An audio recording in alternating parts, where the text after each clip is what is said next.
Pan Bazar అని రాసుకోండి. Pan Bazar. One జైనా temple build అని రాసి పాన్ బజార్ అని రాసుకోండి. పాన్ బజార్ ఏదో పేరు నన్ను. పాన్ దీని ప్రకారం మీనింగ్ ఏంటి? అన్ని మతాల వారిని సమానంగానే చూసాయని చెప్పడానికి. వారి మతం హిందూ మతం. ముస్లింస్ కి ఫ్రీడమ్ ఇచ్చారు. జైన సన్యాసులకు టెంపుల్ కట్టించారు. హిందూ టెంపుల్స్ కూడా హిందూ టెంపుల్ ఎన్ని కట్టించారు? మొత్తం 2 టెంపుల్స్ ని కట్టించిన వెంకటే సెకండ్ ఎవరైనా పెట్టుకోవాలి. పాటిస్ట్రియా నెక్స్ట్ వన్ ఆక్యుపేషన్స్. దండయాత్ర ఫస్ట్ వన్.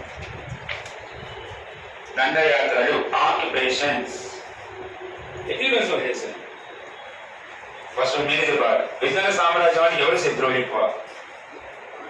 బామని సుల్తాన్స్. ఏ సుల్తాన్స్? బామని సుల్తాన్స్. రెండవ దేవరాయలు బాధ భరించలేక ఒక బామని రాజు ఉంటాడు. వాడి పేరు అహ్మద్ షా. ఏం పేరు? అహ్మద్ షా. అహ్మద్ షా ఇద్దరు ఉంటారు కాబట్టి అహ్మద్ షా నెంబర్ సెకండ్. మీరు బామని సుల్తాన్ మొట్టమొదటి రాజధాని ఏంటి? గుల్బర్గా. ఏం పేరు? సెకండ్ దేవరాయలు బాధ భరించలేక వీటి రాజధానిని మార్చేసుకుంటారు. ఎక్కడికి మార్చుకున్నంటే ఆ ప్లేస్ క్వశ్చన్ ఏంటి? బాంబే సుల్తాన్కి ఎన్ని క్యాపిటల్స్ ఉన్నాయి? ఫస్ట్ క్యాపిటల్, రెండవ క్యాపిటల్. బీదర్కి మార్చిన వాళ్ళు అహ్మద్ షా 1, అహ్మద్ షా 2. ఆ మార్చినప్పుడు విజయనగర సామ్రాజ్యం రాజు దేవరాయలు సెకండ్. ఫస్ట్ క్యాపిటల్ బాంబే సుల్తాన్ ఫస్ట్ క్యాపిటల్, రెండవ క్యాపిటల్. గుల్బర్గా మార్చినటువంటి బాంబే రాజు ఎవరికి భయపడి? దేవరాయలు సెకండ్ భయపడి క్యాపిటల్ ని ఫస్ట్ వన్ రాసుకోండి. Bahmani ruler. Bahmani Raju,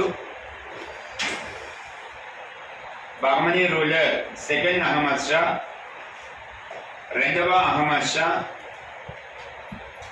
capital shifted from రాజధానిని